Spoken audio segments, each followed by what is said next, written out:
Hello, hello, hello. It's Rob Rosa here, your favorite real estate broker. Or at least I hope that I am. So today's real estate education video is going to be on encumbrances. Oh man, what's encumbrances? Rob, why are you sharing encumbrances with us? This doesn't sound like any kind of fun. Well, listen, I can tell you that it is a type of real estate or interest in real estate that does make a huge difference. You know, just before we even get started here, I'm going to tell you, I've been out there for quite a few years showing people houses, and I had this one particular couple. In fact, they were an older couple that were just getting ready to get married. I think they were both on like their second marriage. And I must have showed them over 23, 24 houses because I do kind of keep count after a while. And I do kind of keep notes on every particular showing that I have.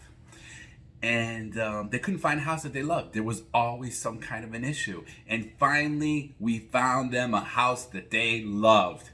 They couldn't get enough of this. We couldn't get them out of it and so forth. And so I told them, hey, listen, let me contact the listing agent before we make an offer just to see where we're at with things, what's going on with it, and get the disclosures because I didn't see them online on the multiple listing service. So when I contacted the listing agent, he said, oh, just want to let you know, forgot to put that on the disclosures, that it's actually a shared driveway. And I'm like, what do you mean? I said, the house is like over 150, 200 feet from the road. You know, I mean, it starts off where like the first, let's say 6 to 8 feet, I think eight feet or so are together. And then both driveways go way out there and there's a bunch of woods in between. And he's like, yeah, it's the first 8 feet. I should have put that in disclosures and so forth. And I said, yeah, you should have done that. But thanks for letting me know. And he's like, you know, it's only like the first 8 feet. I said, yeah. I said, you know, let me see what the buyer's got to say. And wouldn't you know, talk to the buyer, it was a dead deal. He says, nope, forget it. I'm not interested. Are you kidding me? And I said, listen, I'm not trying to talk you into buying this particular house because I really wasn't. But what I am saying is that you have about 150, 175 feet from the curb. And you have all these woods around you. You're totally have full privacy. I said, so, you know, the first 8 feet, forget it. I'm not getting involved with somebody else. I don't know what's going to happen to that first 8 feet. Who's going to take care of it? What if someone gets hurt? How's my insurance company going to think about it? And you know what? He raised some good points. I wasn't going to debate with him. It wasn't my choice to be able to get into a debate with him on that. If he doesn't want to buy it, he doesn't want to buy it.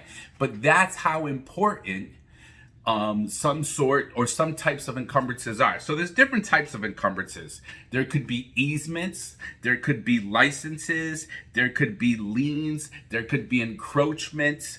All these, there could be private restrictions. All these different types of, let's just say, types of interest are encumbrances. And usually, what do you think they do?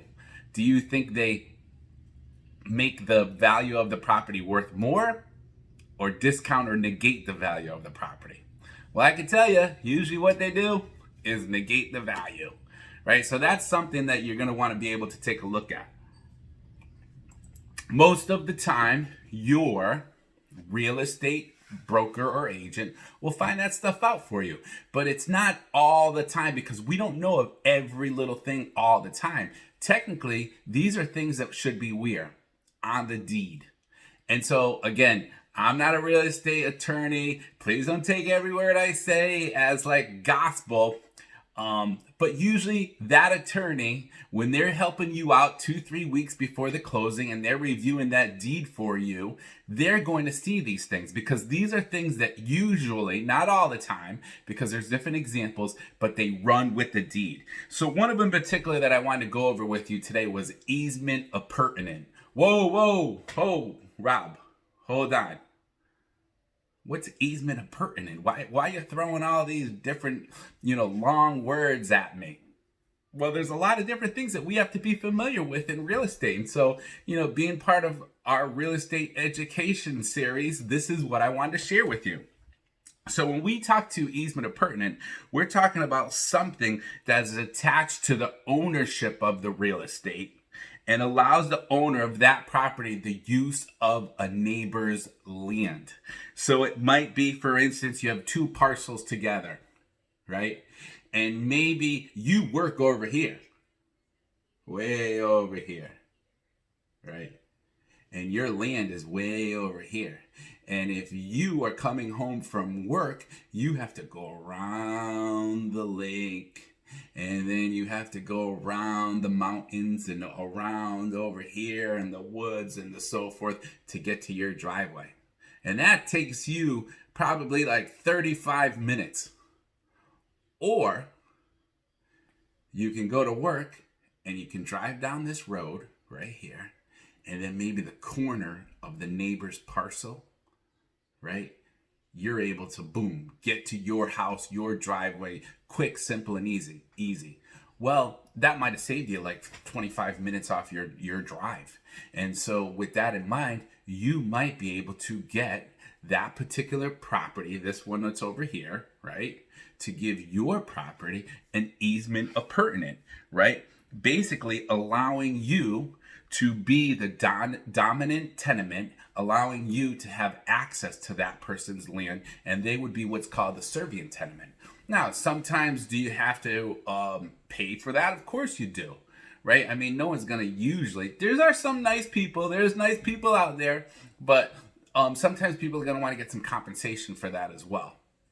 Right. And so what you're going to want to do is talk to your favorite attorney about how you can do that, how we can maybe negotiate with that particular owner of that particular parcel to see if they'll allow you to do that. So that would be something, some sort of what we call an easement appurtenant, right? You have the dominant tenement, and then you have the servient tenement that is basically serving you, giving you access to drive over their land.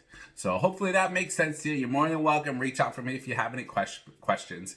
But that's what I wanted to go over with you today. Easements, easement appurtenant.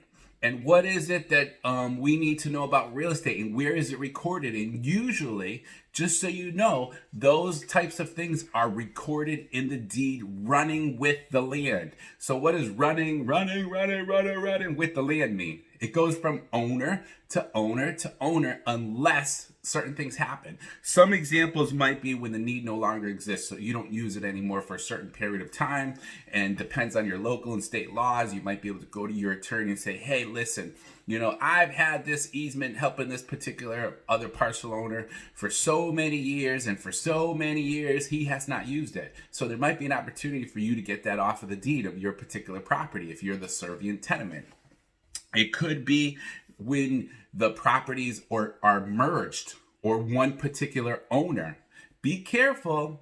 Again, I'm not an attorney, but be careful about merging properties, because it could be very, very difficult to divide them if you decide to in the future once they're already merged. It might almost be impossible. So again, that is an attorney question, a local real estate attorney who knows the lay of the land for that particular town.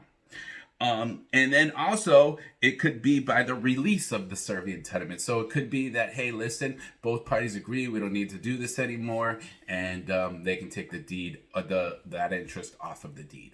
So hopefully this information helped you out today. Hopefully you are having a wonderful afternoon. I wish you the best. And this is Rob Rosa, Real Estate Education Training, signing out and wishing you an awesome day. God bless you.